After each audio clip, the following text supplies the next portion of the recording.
Buenísimo. Bueno, vamos a seguir el orden, si les parece, el orden del programa. Hablaría primero René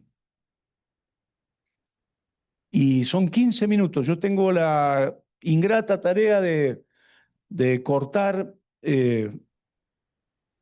respetando los 15 minutos. Claro que sí, doctor Jorge Dubato, un gusto saludarlo. Igualmente, igualmente. Un segundito que no. Ah, por favor, ¿podés prender la cámara, René? Claro, claro que sí.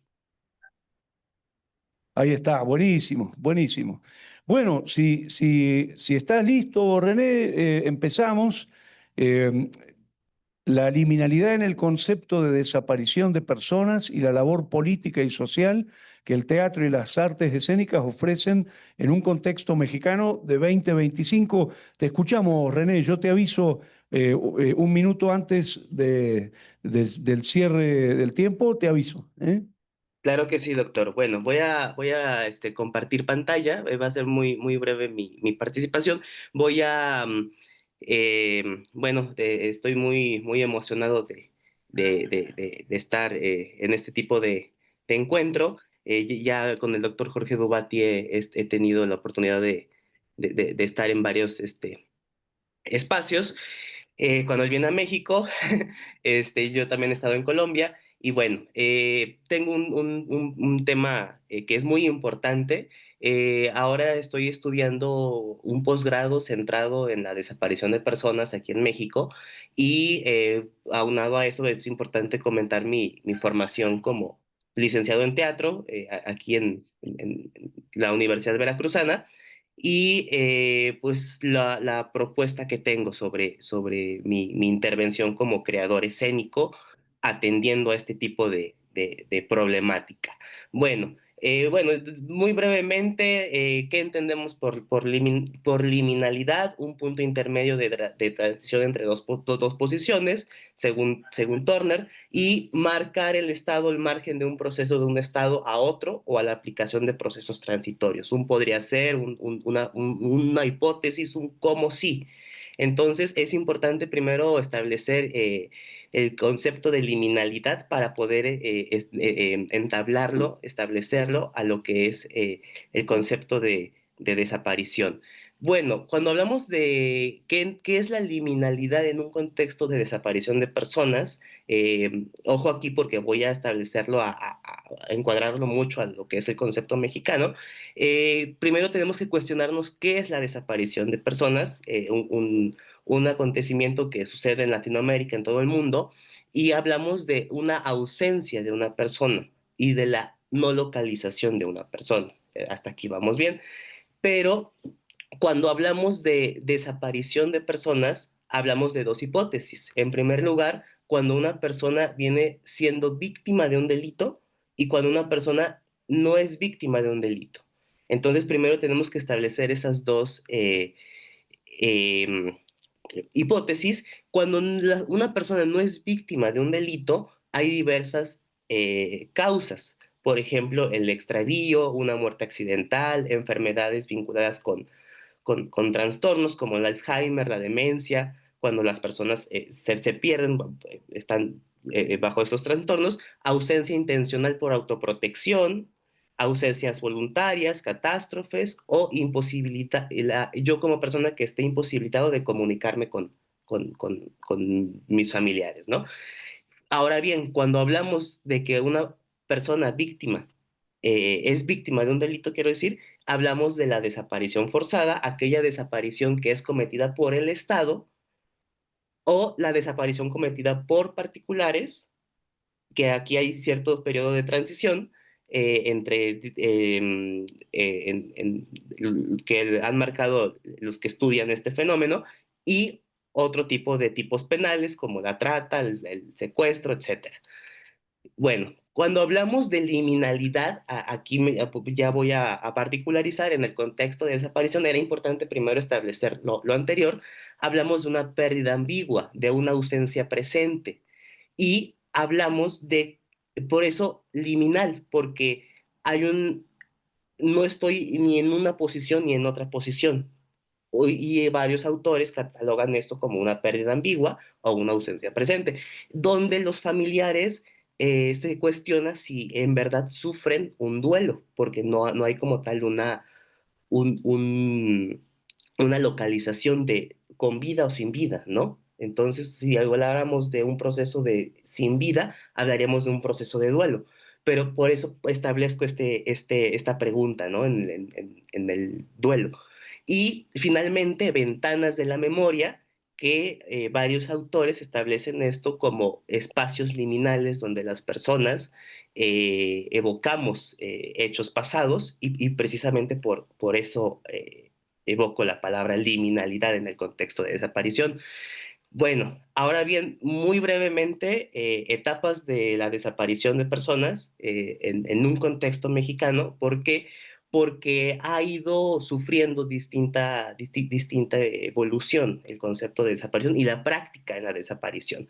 Y hay autores que establecen que la desaparición es un problema generacional.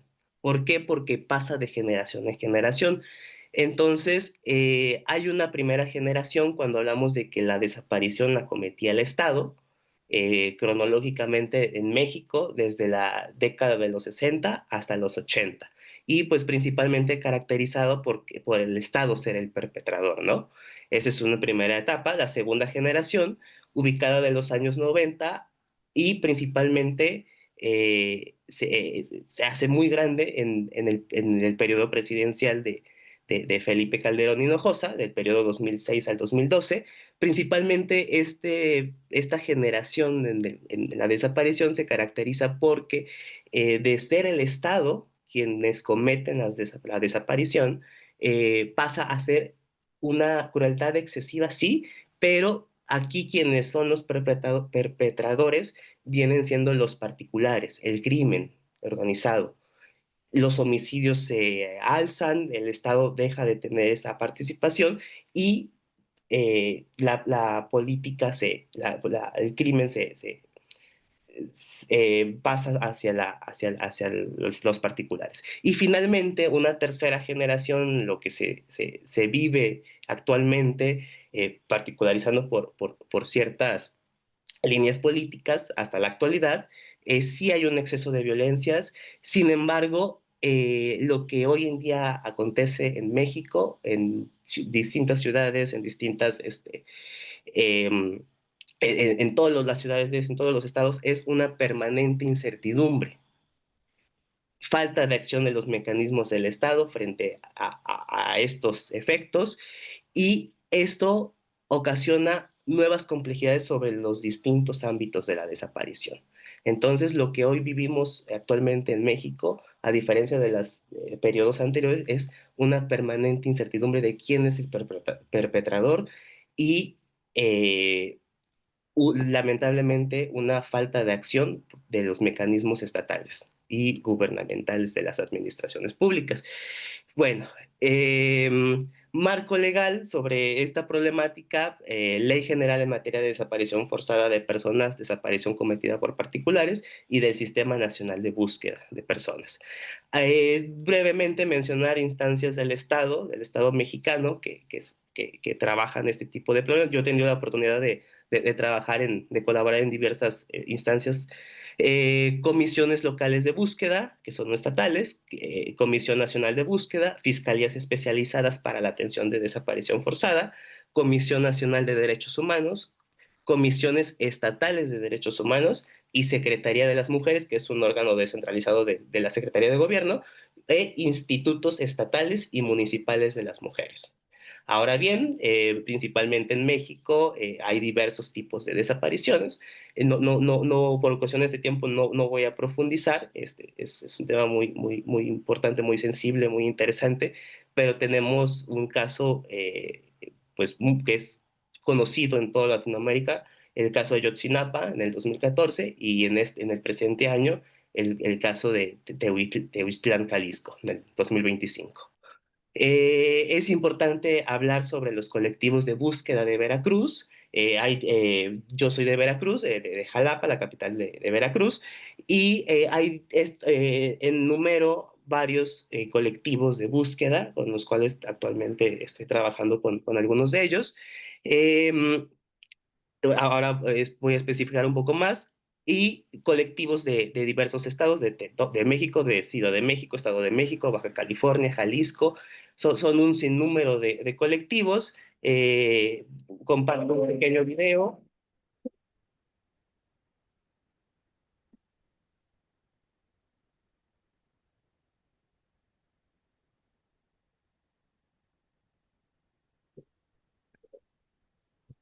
No sé si tiene sonido. Por ahí lo estás compartiendo, René, sin ponerle compartir sonido. Ah, O sea, tendrías que salir y volver antes de poner el video, ponerle compartir sonido. ok, doctor. Sí, bueno, pues, ¿le parece si por cuestiones de tiempo continúo mi exposición y ya si da tiempo Dale, al final lo... dale. ¿Cómo no? ¿Cómo no? Sí, gracias, doctor. Bueno, esto es el día 30 de agosto del presente año que tuve la oportunidad de brindar acompañamiento a colectivos. Esto fue en el puerto de Veracruz, a 2 horas de Jalapa, un colectivo de Veracruz. Entonces, yo capturo con autorización de estas personas estos momentos, cómo es el acompañamiento, cómo es el momento procesal de cada uno de estas personas, que cada quien habla desde su lugar de enunciación, desde lo que pasó a su familiar desaparecido y consecuentemente en mi intervención ya profundicé un poquito sobre qué es la desaparición, por qué estado liminal, por qué pérdida ambigua. Y ahora voy a compartir lo que actualmente estoy estudiando en la Universidad Veracruzana. Desde hace 2 años, la Universidad Veracruzana abrió un programa universitario. ¿Por qué? Para atender esta problemática de la desaparición de personas e identificación humana. Es importante mencionarlo porque a nivel de México es la primera universidad que abre un tipo de paradigma en el sentido de que estos posgrados son innovadores para atender precisamente este tipo de problemáticas. Y son 5 posgrados: especialización de gestión de identificación humana, especialización en odontología forense, especialización en perspectiva psicosocial, especialización en antropología física forense y especialización en arqueología forense. Estos programas se abren cada año y tienen una duración de un año porque es un programa de especialización. Nada más particularizar que el que yo estoy estudiando es la especialización en perspectiva psicosocial, centrada principalmente en trabajadores comunitarios, psicólogos, abogados, trabajadores sociales, en mi caso que estudié artes escénicas, porque principalmente por esta particularidad de la perspectiva psicosocial que hoy en día es muy importante. Yo, sin ser psicólogo, pongo un ejemplo, he brindado primeros auxilios psicológicos, obviamente capacitándome por distintas instancias, pero cuando se trabaja con este tipo de contextos, los primeros auxilios psicológicos es también un concepto muy importante. Y bueno, nada más era comentar el programa universitario que tiene la universidad, su fundamento del programa, donde está inscrito en la Facultad de Psicología, la especialización en perspectiva psicosocial. Y ¿qué es lo que yo propongo en este posgrado? A través de las artes escénicas y a través del teatro, de la dramaturgia, generar una formación de un taller centrado en el tema de desaparición de personas. ¿Por qué es importante?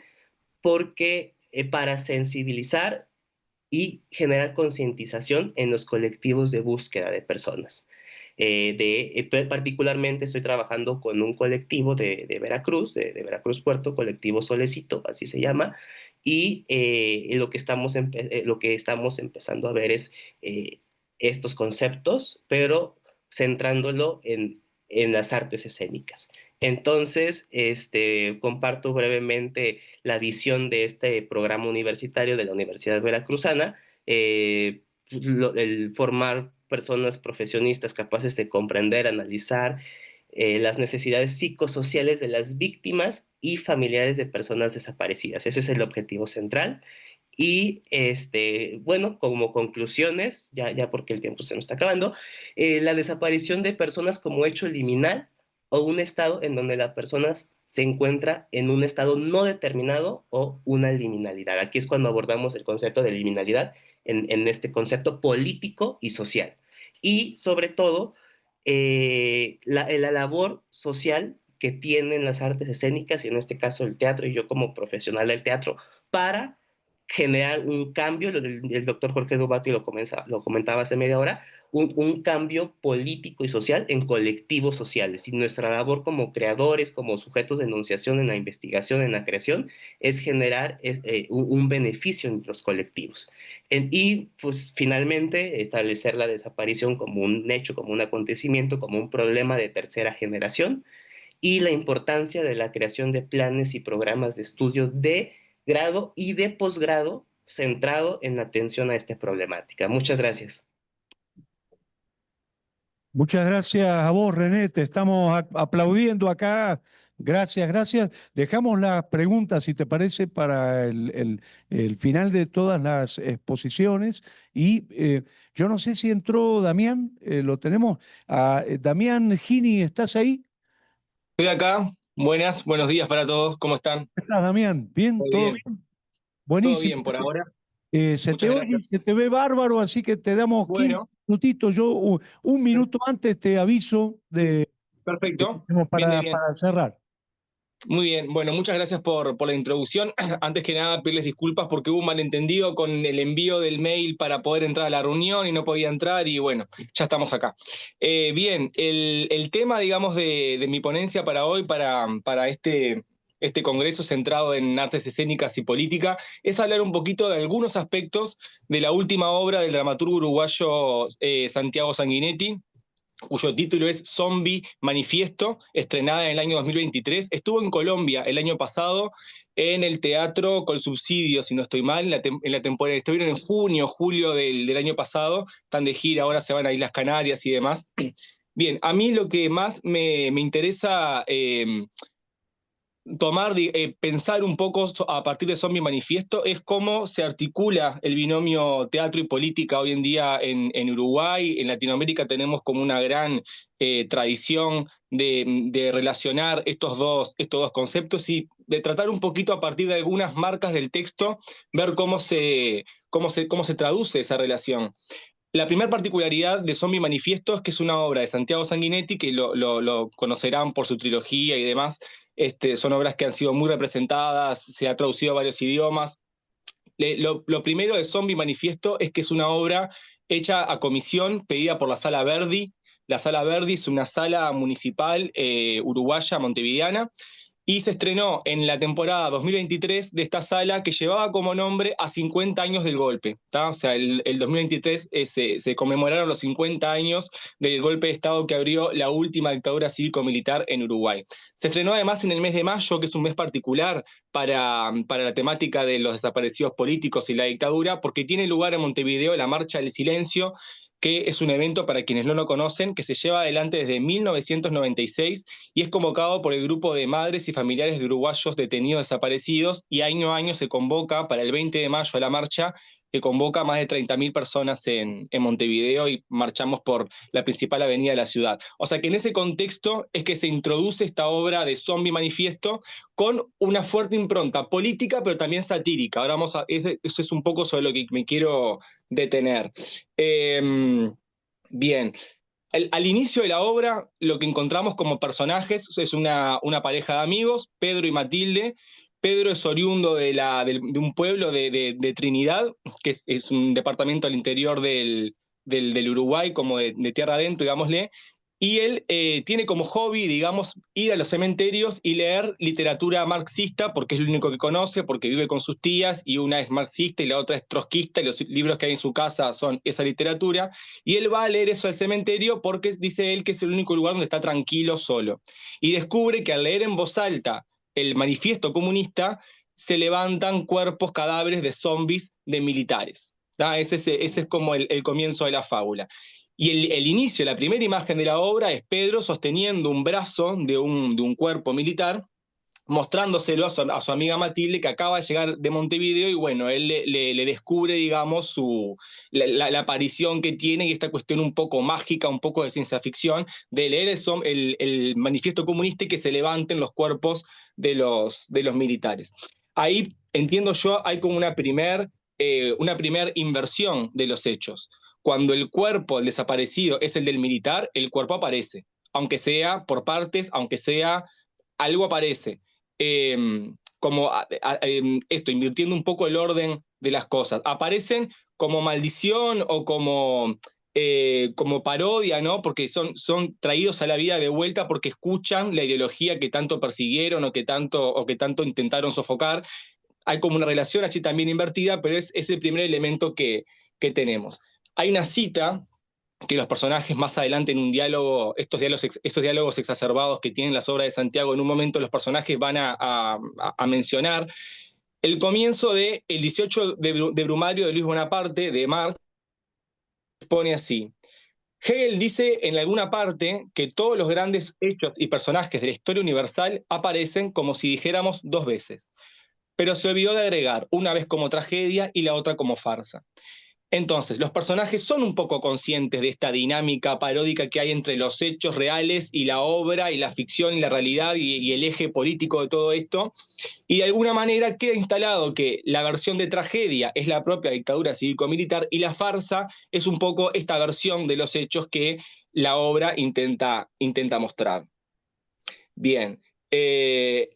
Más adelante en la acción, otro personaje que aparece en esta obra es el villano de esta obra, que tiene como nombre Washington Coraje Wilson Galíndez, mayormente referenciado como Wilson.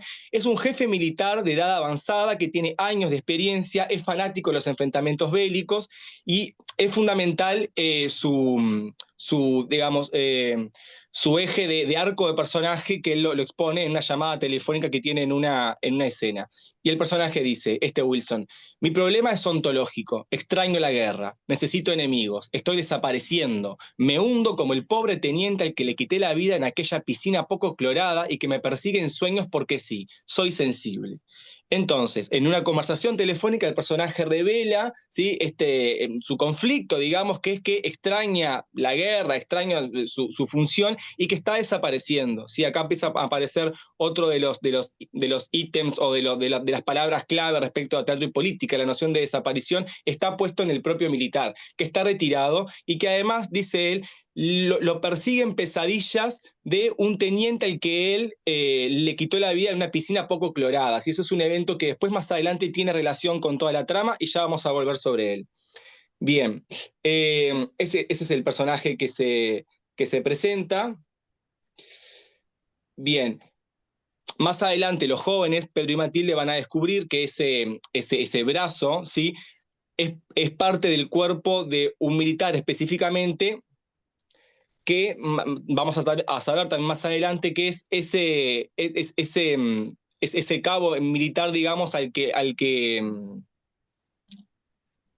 Wilson hundió en la piscina. ¿Sí? Las historias se empiezan a entremezclar. Está por un lado el militar retirado en su casa que tiene esa conversación telefónica y los jóvenes que encuentran el brazo. El brazo termina siendo parte del cuerpo de aquel al que el militar había hundido en un ejercicio de entrenamiento, por otra parte. Bien, de esta manera un poco la trama farsesca se empieza a desentramar o a entramar, como a entrelazar unos con otros. La motivación, digamos, de que los jóvenes encuentren el brazo, pero que además lo unan al cuerpo, es la siguiente, lo dice Pedro, el varón. Mi abuela tiene un Kalashnikov sin usar en el baúl del fondo y me gustaría llevarle un milico muerto para que lo pueda rematar sin el riesgo de ir presa. ¿Ah? Esa es la motivación de Pedro para encontrar el cadáver entero, digamos, del militar, para que la abuela, que sufrió persecuciones y demás durante la época de la dictadura, pueda matar a un milico sin el riesgo de ir presa. ¿Sí? Estos son el tipo de elementos que empiezan a entrelazarse entre la trama y el lenguaje de la obra y que empiezan a dar sentido a esta variante, a esta variable, digamos, de la relación entre teatro y política. ¿Sí? Cabe decir que los jóvenes, cuando encuentran que el brazo pertenece al cuerpo zombie militar, lo raptan, ¿sí?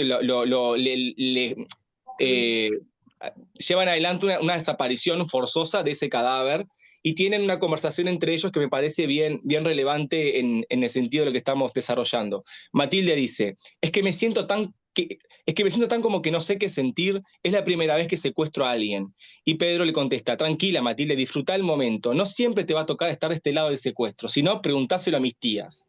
Matilde, este secuestro no es ese tipo de secuestro. Pedro, es la versión en negativo. La historia ocurre 2 veces, Matilde. Acá es donde volvemos sobre la cita del 18 de Brumario. Ellos son conscientes de lo que está sucediendo, pero son los jóvenes, ¿no? La generación que debería invertir los roles entre política y opresión, entre fuerzas militares y ideología de izquierda, los que están cometiendo la desaparición forzosa de alguna manera, con la motivación que decíamos, tener el zombie para que la abuela pueda cumplir su sueño, digamos, de matar a un militar. Bien, y un poco más adelante, en el mismo sentido, Pedro le pregunta a Matilde sobre el zombie. ¿Pensás que lo estarán buscando? Matilde, ¿a quién? Pedro, a Alberto, que es el nombre del zombie. A Alberto, ¿a quién va a ser? Matilde, no sé qué tanto dolor social genera el desentierro clandestino de un zombie, Pedro. Esto tiene como una doble connotación. No sé qué tanto dolor social genera el desentierro clandestino de un zombie. Obviamente hace referencia a las excavaciones y los descubrimientos de restos fósiles de desaparecidos y la cuestión de lo clandestino también, como aquellas desapariciones que fueron clandestinas, forzosas durante la dictadura y el personaje poniéndose énfasis. No sé qué tanto dolor social genera. Como un poco lo que nos preguntamos, ¿qué tanto dolor social genera hoy en día esto? Para una parte de la población se pone negacionista, no le interesa el tema, no se inmiscuye en eso, ¿sí? Más adelante, otra escena que también hace como el meollo de cómo se relaciona la política con y el teatro, digamos, la dramaturgia en este caso, otro personaje que aparece, que es la hija del militar retirado, Juanita, es una municipal encargada justamente de administrar el cementerio departamental. Es la que lleva adelante quién muere, ¿sí? La fecha, lleva adelante todo el fichero, lleva adelante toda la burocracia al respecto y sabe perfectamente quién está enterrado y quién no. Y es la hija del militar retirado. En un momento cuando ya no solamente el zombie Alberto se despertó de su sueño, sino que además hay otros zombies merodeando por la vuelta, sale Juanita, la municipal, con un rifle y apunta a una de las tumbas preguntando, ¿dónde están? ¿Dónde están mis muertos? ¿Dónde está el resto de los que hasta hace poco estaban acá correctamente enterrados e indexados y ya no están? Habla vos, presencia fantasmagórica o demonio del infierno. ¿Dónde? En este discurso de la municipal que está buscando a sus muertos, que para ella no son otra cosa, sino más que puntos a favor, lo va a decir después, sus muertos bien ordenados y bien enterrados son puntos a favor para ganarse la calidad de buena empleada municipal. Se hace apropiación en este caso, en este discurso del dónde están, que es el eslogan insignia, el enunciado insignia de los familiares desaparecidos, ¿no? El dónde están, que lo compartimos también con el caso de Argentina y con demás países. Está puesto en este caso en boca de la hija del militar y lo que está buscando son en realidad los cuerpos de los otros militares que se escaparon siendo zombies, porque les leyeron el manifiesto comunista y levantaron de su sueño. ¿Tá? Todo el tiempo la obra invierte de alguna manera aquellos signos, aquellas manifestaciones que tenemos atribuidas a la ideología izquierda, lo pone del otro lado, un poco entiendo yo, para generar cierta incomodidad y revisión, de alguna forma, sobre esos mismos símbolos. ¿Sí? Bien. Y cuando Juanita, apuntando con el rifle a una tumba, recibe respuesta a un zombie que habla de manera inentendible porque no tiene mandíbula, Juanita le contesta, no te hagas, sí sabes, decime dónde están, estabas acá, los tendrías que haber visto, así que deja de contestarme y contestame de una vez. ¿Dónde están los muertos que me faltan? Quiero datos, dame datos, vos. Hay una didascalia que dice, leyendo el nombre de la placa conmemorativa, comandante Gregorio Al... Didascalia se interrumpe, pausa, ¿Gregorio? No me digas esto, no puedo creer que seas vos, Gregorio, no. Esto de que ella lee el nombre y se interrumpe, comandante Gregorio Al deja un poco como en suspenso el tema del nombre, pero todos los espectadores reconocemos que se trata de Gregorio Álvarez, que es el último presidente de facto de la dictadura uruguaya, es quien fue presidente de facto entre el 81 y el 85. En los últimos años, cuando ya el plebiscito por el fin de la dictadura ya estaba un poco en la vuelta entre la gente. Pero es una referencia que todos tenemos, ¿sí? La identidad del zombie entonces queda un poco solapada por la sorpresa de Juanita, pero hay que destacar sí o sí que el reclamo que hace la municipal hacia el militar es para saber dónde están los cuerpos que le faltan, ¿sí? Que es el reclamo que se le hizo a Gregorio, al Goyo Álvarez, hasta el final de sus días. ¿Dónde están los cuerpos que faltan? Sí, Jorge. Damián, quería avisarte que queda un minuto para ir Perfecto. rodeando conclusiones. Si el trabajo es más extenso, no te preocupes porque se va a publicar completo. Perfecto. Vamos entonces a unir directamente con una conclusión que sí me interesa sobre la figura de Gregorio Álvarez, ¿sí? Hacia el final de la obra, vamos a avanzar un poquito en esto, hacia el final de la obra logran los jóvenes capturar a Wilson, ¿sí? Al militar retirado que terminó por hundir en la piscina poco clorada al zombie que ellos secuestraron, ¿sí? Y en ese momento, Wilson, en un forcejeo con un arma y demás, termina de matar finalmente al zombie, lo vuelve a matar.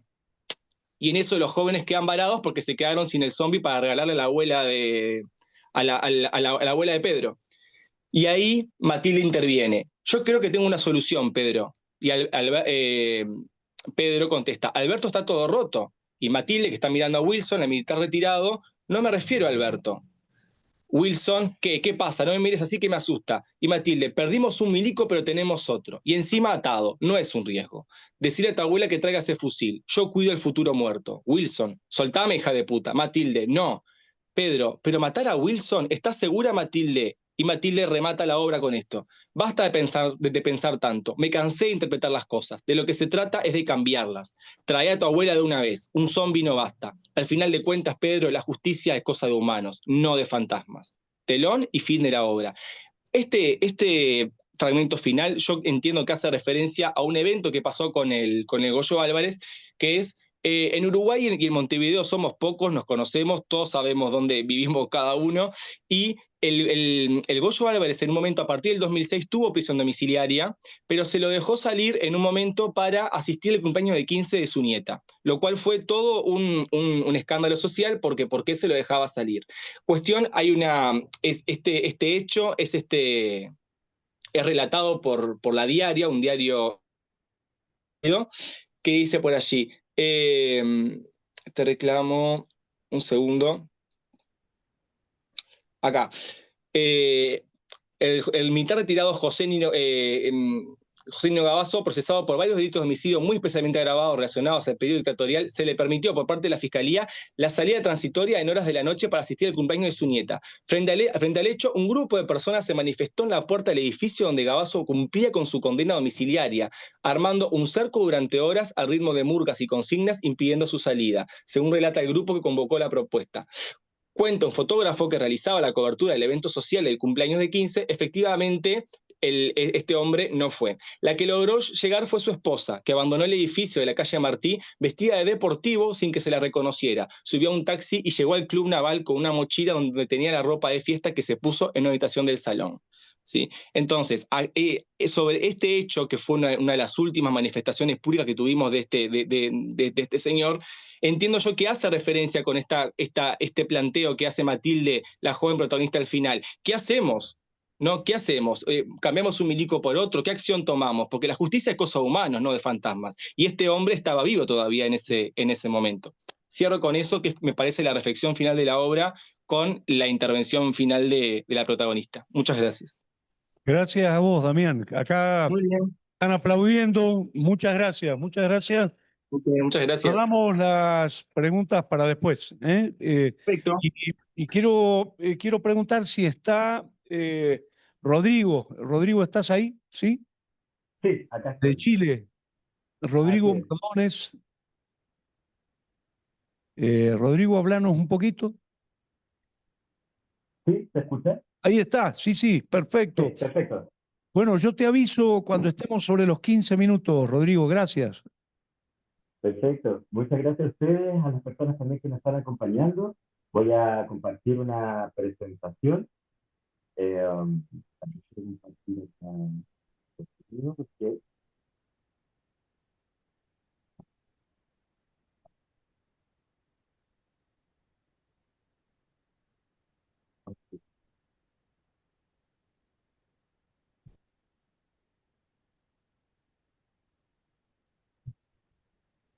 vamos a ver, compartir.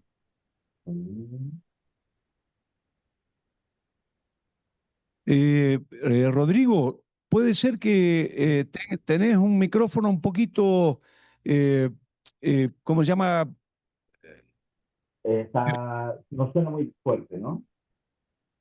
No se oye bien. Está un poco el micrófono, no Ah, sé si será por los auriculares, no sé si querés que intentemos.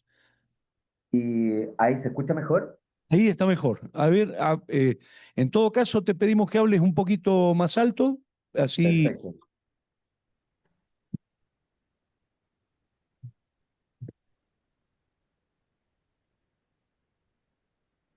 Ya. Lamentablemente, al parecer, no puedo compartir.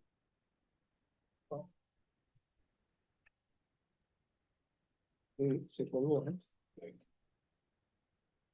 Ah, qué pena, qué pena.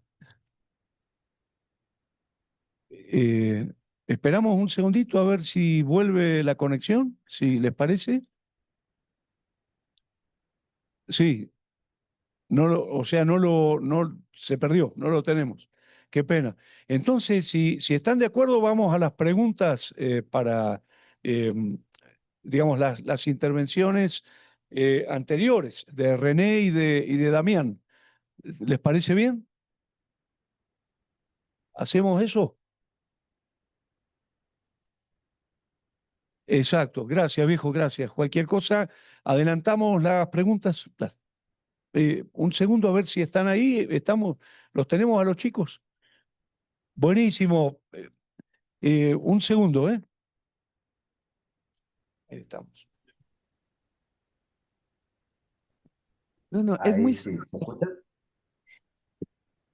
yo quisiera saber si Zumbi está en el internet, está en YouTube, si está en video y si se puede ver porque me interesa enormemente todo lo que escribió.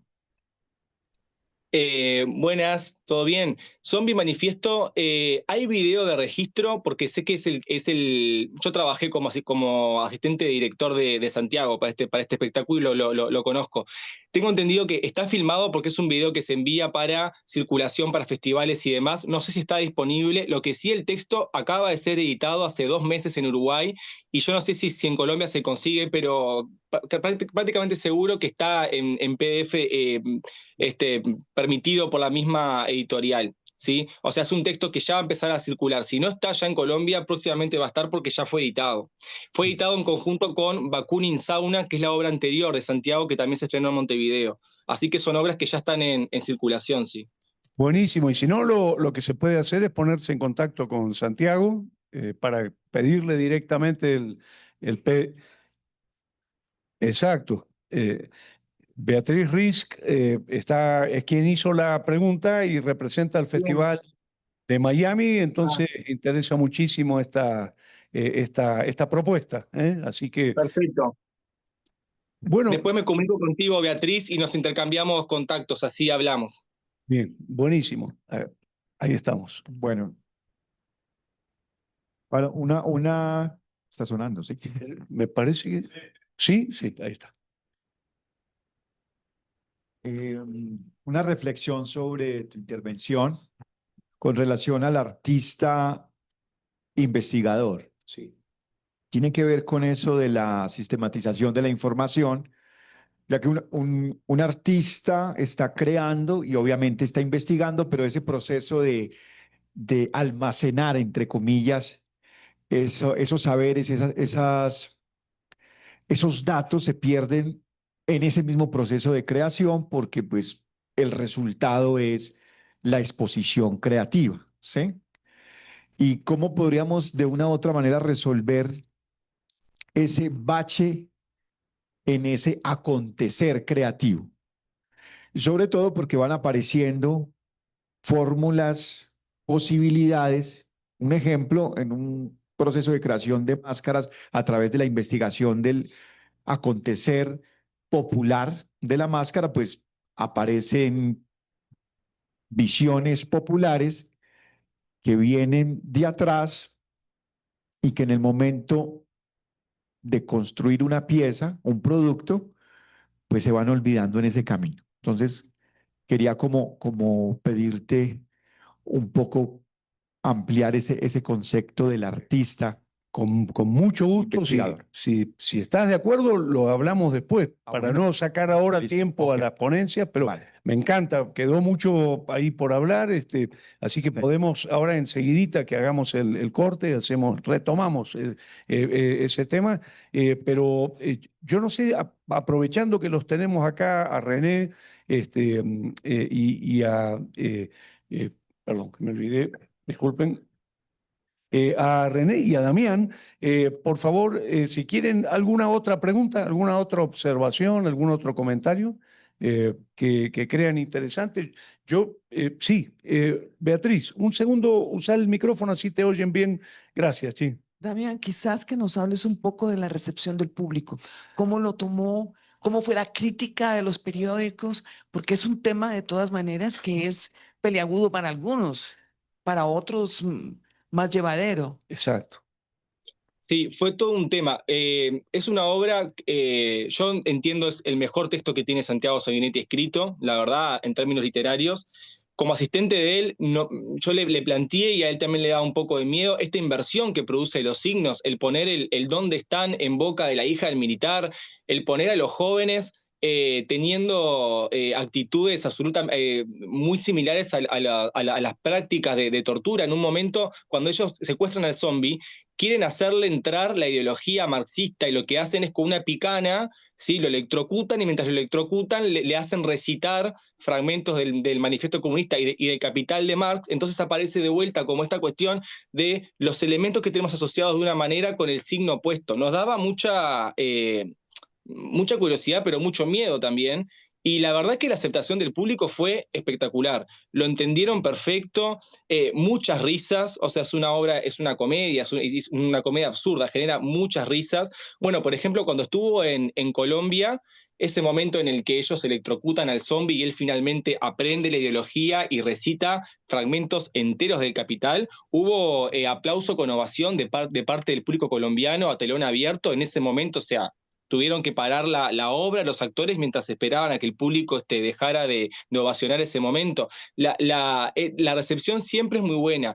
Yo entiendo que la gente, digamos, el público teatral entiende también el humor de Santiago Sanguinetti, es un dramaturgo que tiene ya 20 años de escritura arriba, entonces entienden su humor y su manera de plantearlo, y la obra tiene una cadencia casi como de verso español, que va llevando el ritmo hacia adelante, va llevando la comedia, y la gente entra en ese registro. La verdad que ha sido un experimento y ha salido muy bien, digámosle. La crítica, además, la crítica especializada ha destacado las actuaciones, ha destacado el texto ganó premios nacionales, ganó el Premio Nacional de Literatura en categoría de dramaturgia, o sea, es una obra que está bien recepcionada, digámosle, con esas salvedades, ¿no? En que, bueno, a ver esto cómo toca, cómo llega, cómo sucede, y viniendo además de un pedido de una sala pública, fue muy bien recibido. De acuerdo. Sí, Nora. Sí, dale, cómo no. Sí, la pregunta es para René, el profesor de Veracruz. En esta situación, este estado liminal del que vos hablabas, donde no es duelo porque se están buscando, porque son desaparecidos. Bueno, nosotros en Argentina tenemos las madres y las abuelas de Plaza de Mayo que siguen buscando todavía. Te quería preguntar, estos colectivos, si podés detallar un poquito más, cómo abordan ese estado tan especial, ¿no? No sé si está. Sí, sí, gracias por la pregunta. Bueno, voy a tratar de contestarla. Em, la forma de organización de los colectivos de búsqueda, bueno, es importante comentar, antes de contestar esa pregunta, organizo un poquito como la idea. Tenemos varias instancias. Hablo del caso mexicano. Un colectivo se conforma de diversas, principalmente de mujeres. Todo es un tema muy complejo. Podemos hablar de feminismo, inclusive de feminismo ahí, pero principalmente de mujeres, madres. Sin embargo, hay otras instancias como los consejos ciudadanos. ¿Qué son los consejos ciudadanos? Es una instancia no gubernamental que es un punto intermedio entre los colectivos y el Estado. ¿Qué quiere decir esto? Que, los consejos ciudadanos van a siempre buscar una forma armónica en la que los colectivos trabajen con el Estado. Porque cuando hablo de Estado, hablo de los gobernadores, que son los que en Colombia son departamentos, aquí en México son estados, tienen diversos diálogos. ¿Por qué? Porque hay un órgano del aparato gubernamental que, como lo comenté, son las comisiones locales de búsqueda y la Comisión Nacional de Búsqueda, que son totalmente gubernamentales. Em, ¿Por qué comento todo esto? Porque para tratar de contestar la pregunta, la forma de organización de los colectivos de búsqueda eh, son de mucha organización entre ellas, entre las madres principalmente. También hay hombres, también hay padres, hay hermanos, pero principalmente son las mujeres. Em, y mucha exigencia y mucho enojo aquí en Veracruz por diversas vulneraciones a los derechos humanos, y sí es importante comentarlo. eh, muchas vulneraciones a los derechos humanos hay un momentito, perdón, es que se me prendió listo, una página. ¿Por qué? Porque el Estado en diversos procesos legales no ha sido, y eso sí, eso no es algo que no pueda decir porque se conoce en todo México. En el caso de Veracruz, que es mi departamento, mi estado, hay un sinfín de vulneraciones a los derechos de las víctimas y de las personas, de las personas familiares. Por ejemplo, hace mes y medio fue el cambio de la persona titular de la Comisión Estatal de Búsqueda. Y para eso se pide que los colectivos comenten pues si la persona es apta, leer su historia de vida y sobre todo, algo que hemos comentado aquí en este espacio, que haya una total acercamiento con la práctica, es decir, que la persona no solamente tenga el estudio, sino la práctica. Y lamentablemente el Estado mexicano actualmente y los distintos estados eh, han, hacen mucho caso omiso, por decirlo así, a los protocolos legales que ya existían o que existen. Entonces, hay mucho enojo por parte de los colectivos en ese sentido porque los procesos, ahora voy a permitirme hablar de otro órgano que es la Fiscalía. Puedo decir, entre comillas, se supone que es un órgano autónomo, sin embargo es totalmente falso, depende del Estado. Em, Hay mucha saturación. Yo que he trabajado con víctimas, no solamente de desaparición, sino de violencia de género, violencia familiar, violencia física, psicológica, em, las y los fiscales también por el exceso de trabajo que dicen tener, cometen una serie de vulneraciones a los derechos humanos de las personas. Entonces, y tratando de contestar su pregunta, porque le digo, tuve que hablar un poquito sobre todo esto para acercarme a su pregunta. Hay una forma de organización entre ellas, que ellas mismas han tenido que capacitarse, han tenido que estudiar, han tenido que hacer las diligencias en diversos casos de búsqueda. ¿Por qué? Por una falta de acción del Estado mexicano. Y concretamente en Veracruz, ¿no? Entonces, espero haber contestado su pregunta. Es muy amplio, hay muchos casos que puedo poner, pero por cuestiones de tiempo ahí me quedo. Muchas gracias, René. A mí me gustaría preguntar, puede ser, pregunto y después pasamos la posta. Eh, Me interesó mucho esta dimensión de investigación aplicada, ¿no? Que vos hablabas justamente de cumplir una función social desde la investigación, ¿no? Están estos tres grandes modelos de investigación artística, ¿no? Que sería la investigación específica, ¿no? El tema que uno está trabajando, la meta investigación, este investigar para poder investigar, por ejemplo, en teoría, en epistemología, en metodología, y tercer campo sería la investigación aplicada, que es con los saberes de la investigación bajar a las causas sociales, ¿no? Como hoy se habla del concepto de teatro aplicado, ¿no? Entonces me gustaría, si podés, desarrollar un poquitito más esa vertiente de tu investigación, la dimensión aplicada, y te quería preguntar también si por ejemplo,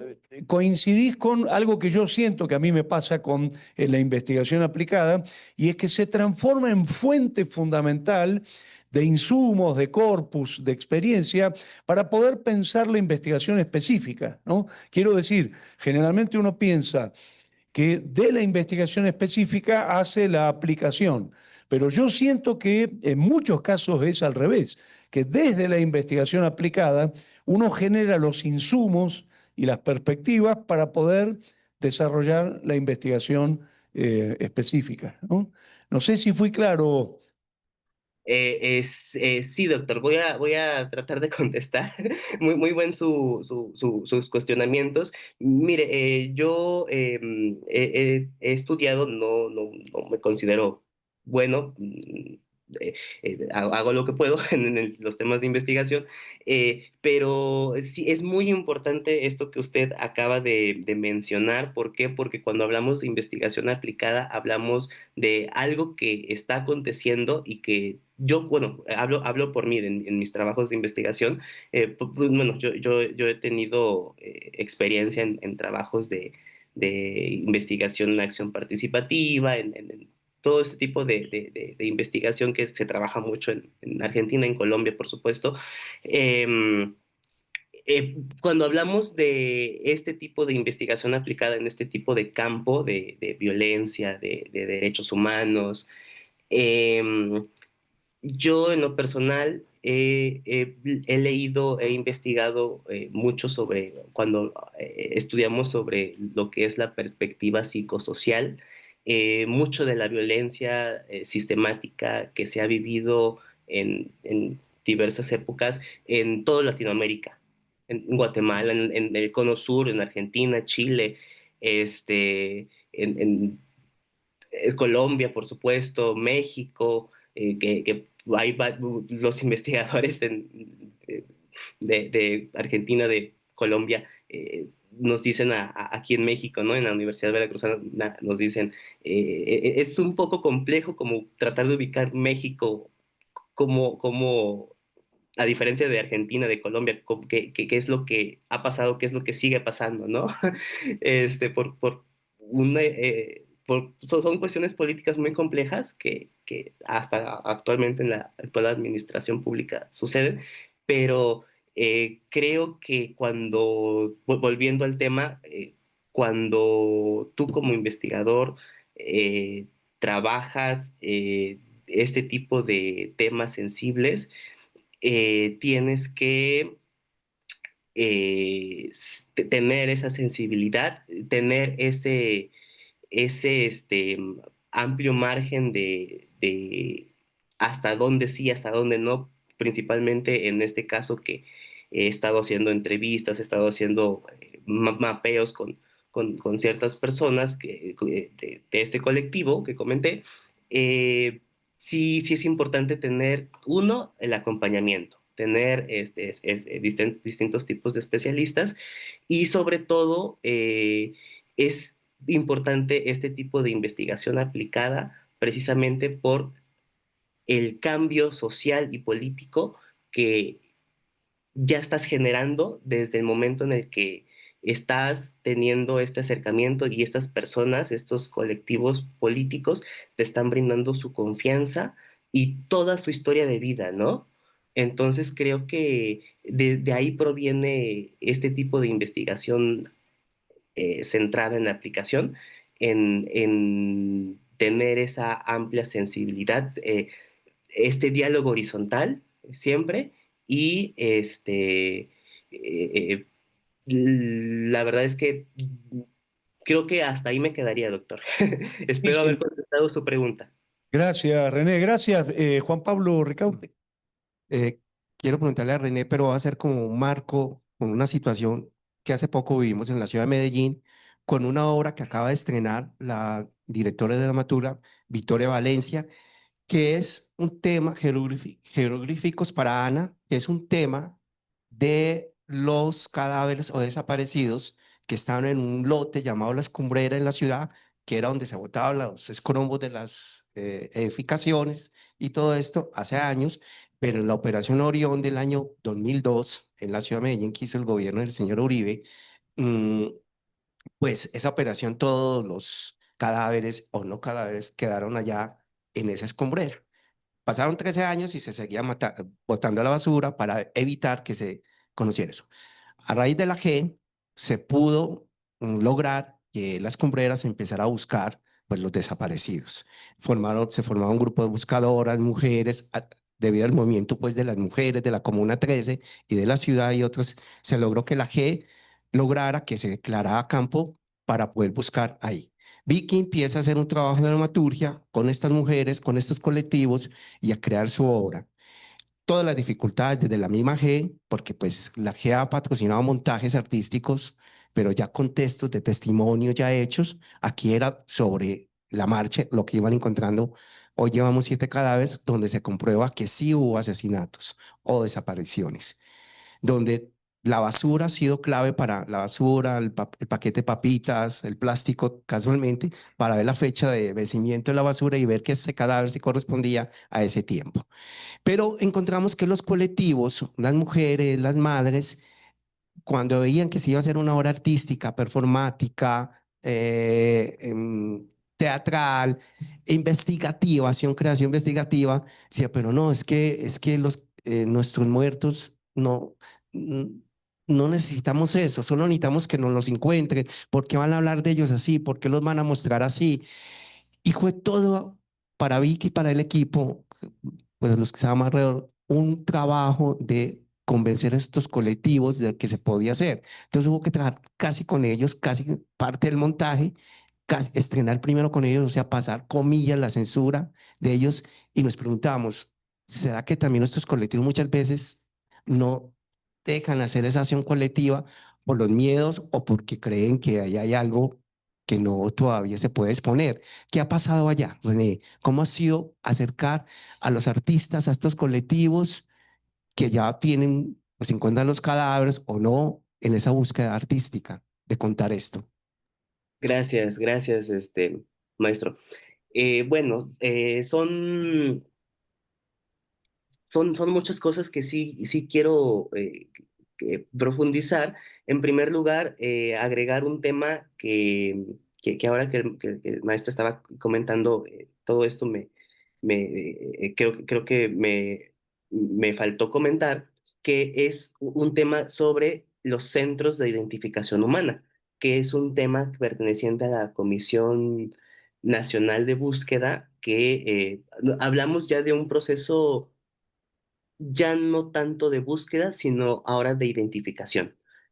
¿Por qué? Porque otro tema que también es muy importante es la actual crisis forense que existe en México y que cuerpos sin identificar, bueno, un sinfín de temas que también es prioritario después de la búsqueda de la localización.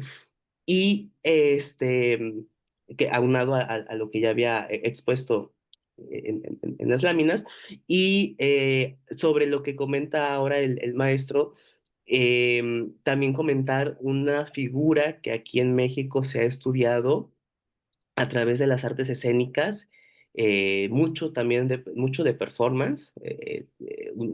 Tengo colegas que intervienen mucho en facultades aquí de la UB con performance que hablan sobre la desaparición y que invitan y que hacen partícipes a colectivos.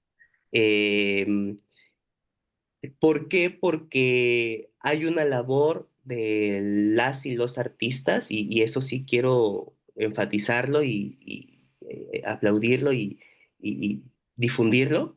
Eh, Aquí en Jalapa, en el estado de Veracruz, hay muchos creadores, principalmente egresados de la Facultad de Teatro, que están haciendo mucho labor en la creación, en nivel México. Bueno, ahora un poquito hablo sobre Ciudad de México, por ejemplo, pero en Veracruz principalmente se han hecho trabajos de performance centrados en la desaparición y donde sí han hecho y siguen haciendo partícipe a colectivos y principalmente difundidos en las distintas facultades de la Universidad Veracruzana. Eso es uno.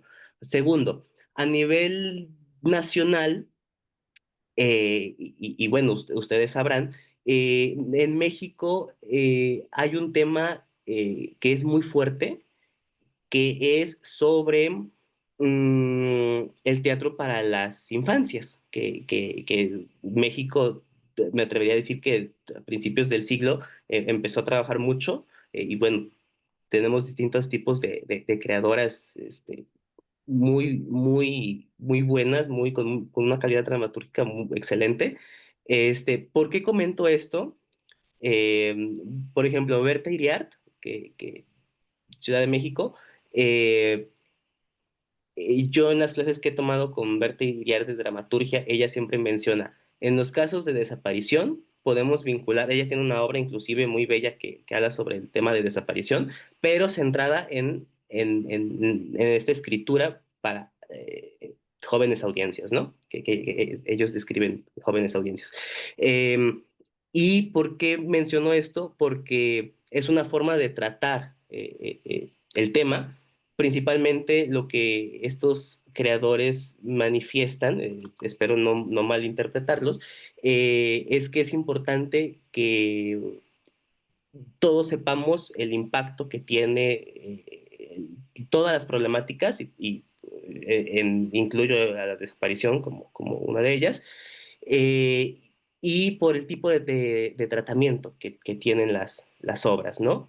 Entonces, creo que hay muchos creadores, dramaturgos que trabajan también el tema de desaparición, muchos de Ciudad de México, y un último tema, que el concepto de antimonumentos, que eso también se trabaja en Latinoamérica. Bueno, en México lo que trabajamos y lo que entendemos por antimonumentos son estos espacios simbólicos en que las personas, y en este caso los colectivos de búsqueda, configuran y crean. Sí puede ser a partir de piezas artísticas, visuales, escénicas, pero estos espacios que se nombran, eso es lo que se entiende y que sirve como una protesta a una inacción, un no operar del Estado. Entonces, principalmente se ubican en plazas junto a los municipios, a los palacios de gobierno, y eso es lo que aquí en México se conoce como antimonumentos. Entonces, son estas ideas que estaba analizando, que se me pasó comentar. Maestro, espero haber contestado su pregunta. Muchas gracias, René. Como estamos sobre el tiempo, yo no sé si una última, una última. Dale, dale, y cerramos con Beatriz, así. Habla el micrófono. ¿Cómo se llama la obra de los desaparecidos que él mencionó? La que mencionó René, o René. ahí está. René, no sé si escuchaste la pregunta. Perdón, no. ¿Cómo se llama la pieza de desaparecidos ¿Qué mencionaste? que vos mencionaste? Si recordás el título o el nombre. Perdón, la obra dramática de la maestra Berta Iriar, lo último que mencioné. Sí, sí, no, es esa, sí, sí, ¿Esa? sí. Ah, perdón, no la mencioné. Se llama Belisa, ¿dónde estás? Es un tema que habla sobre la desaparición de las infancias y sobre todo cómo las infancias van comprendiendo sobre la problemática. Mm, sí. Felisa, ¿Dónde estás? Belisa, ¿dónde estás? De la maestra Berta Iriar, una estupenda dramaturga mexicana. Bueno, si les parece, vamos a tener que parar acá por una cuestión de tiempo. Yo estaba viendo la posibilidad de que Rodrigo, que no pudo exponer, hable mañana. Hay una mesa que hay 3 ponencias, por ahí lo podemos ubicar ahí si consigue solucionar el tema de conexión, que creo que fue el problema, ¿no? La conexión. Bueno, y para cerrar, si les parece, y diciendo nuevamente que se van a publicar los trabajos completos, les pido un gran aplauso para Damián y para René, ¿eh? Muchas gracias. Gracias, René, gracias, Damián. Muchas Muchas gracias. gracias. Un placer. Abrazo. Un placer, gracias. Gracias.